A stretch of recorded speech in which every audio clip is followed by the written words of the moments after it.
Shalom, it's Rabbi Eliezer sending you a special message as the Shabbat is getting a little bit closer, and we're all getting closer to each other, as the governor has ordered us to stay in our homes and to be careful as we encounter and we overcome together the challenge of this illness. And I want to share with you two stories, which, as a sense of inspiration. I heard a beautiful insight today, a story actually, from my friend Rabbi Doron Perez, the head of World Mizrahi. He told about the Ben Yehuda, who was a chief rabbi of Baghdad, who writes about a very interesting story that there was a cholera, I hope I'm saying the word right, epidemic that happened years ago in that area. And the story is that there was a doctor who encountered the Malach HaMavis, which means the angel of death. And he said to him, how many people are going to pass away during this epidemic? And the Malach HaMavis, the angel of death, told him 5,000. Well, the epidemic comes, it finishes, and 15,000 people pass away. So again, the doctor says, he encounters the Malach HaMavis, and he says to him, you told me 5,000. How come 15,000? He says, 5,000 passed away from the actual epidemic, and another 10,000 passed away from their sense of fear. My friends, we're going through a difficult time. But you know, there's nothing more dangerous than fear. There's nothing to fear, as FDR said so famously, except fear itself. We need to have a positive attitude. We need to give encouragement of one person to another. This week's Torah portion is called Vayakel, which means Moses gathered the people. In the same sense, we're all going to be gathering together in our homes. And we have to make this a very special Shabbat and make it meaningful. And I want to encourage you to go to our website, ocjewish.com. There is a wealth of information on the Torah portion. Tonight, when you sit down with your family and you're going to make Kiddush, you're going to sanctify the day. The women are going to light the Shabbos candles and bring the light of holiness and sanctity in the home. And you're going to sit around that table. You know what? This is a time for those of you who may not turn off the electronics of Shabbat. This is the time to do so. It's a time we are given an opportunity to disconnect from the world and connect to each other. And on our website, ocjewish.com, on the Torah portion, you're going to find a wealth of insights. Print them out before the Sabbath. Sit by the table. Discuss some of the ideas in this week's Torah portion. Share insights. Talk about other things. Be uplifting and be inspiring. There's a beautiful story, actually it's tragic and beautiful, about Rav Shlomo Yanofsky, who was the maternal grandfather of the Lubavitcher Rebbe. And he too, in Russia, a century ago in the 1880s, encountered a cholera epidemic. Again, I think I may be mispronouncing the word, but still, what can I tell you? We're not perfect. And in Nikolaev, where he lived, in the Ukraine, they said they had no hope.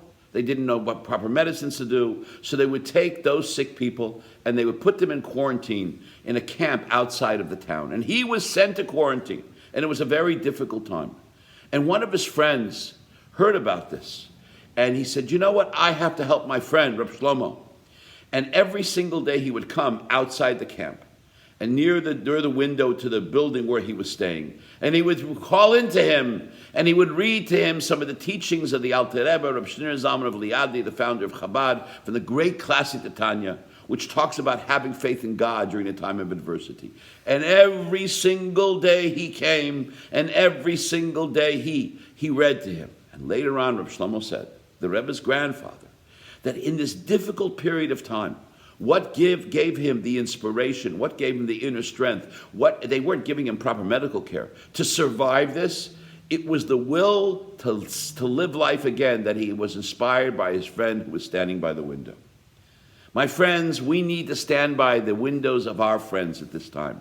We need to inspire each other with a sense of positivity and a sense of optimism.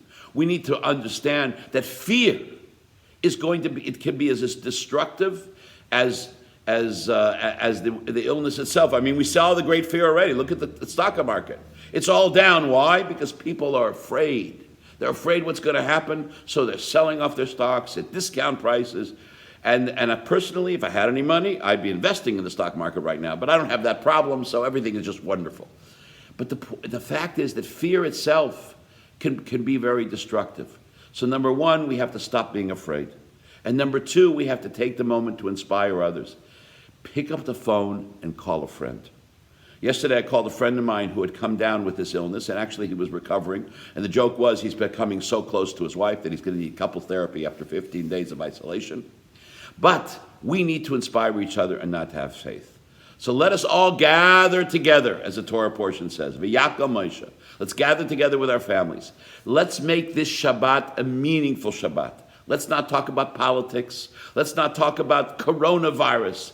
Let's look into the Torah portion and look for a sense of inspiration. And again, if you want material, look on our website, ocjewish.com. There's so much there. It's unbelievable. You can even print out a beautiful English translation of the Torah portion, which will give you beautiful insights and explanations that will be uplifting and inspiring and really make your Shabbat better.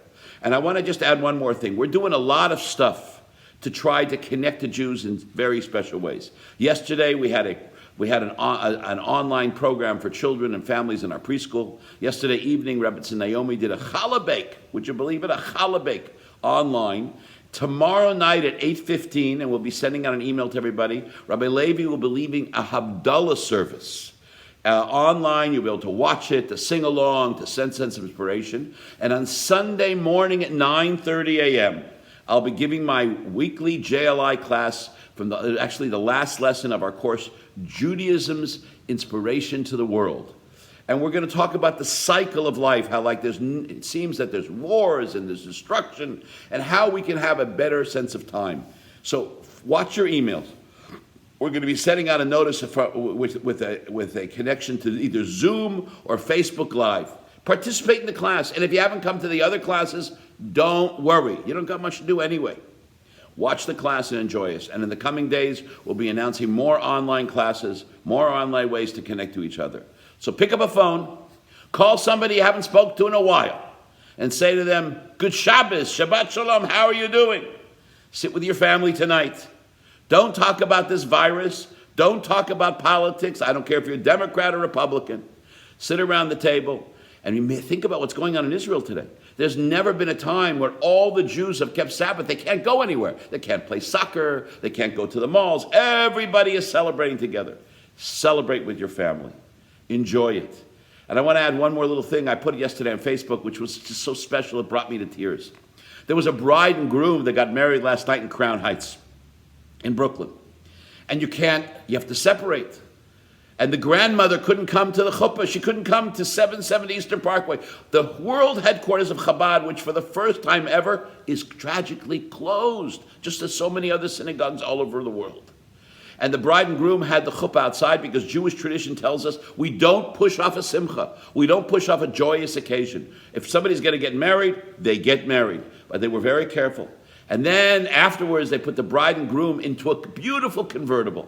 And they drove up and down the streets of Crown Heights, and people came on when there was a truck following behind it, playing music, and people came on their porches, and they danced, and they celebrated, and they came to the house of the grandmother, and she came out to her porch, and from a distance, she danced together with her granddaughter, connecting, uplifting, and inspiring. You can look on my Facebook page, you can see it there. I was so deeply touched by this event. So let's connect to each other. Let's inspire. Let's dance with each other, even from a distance. And let's make this Shabbos a very special and meaningful experience. Shabbat Shalom.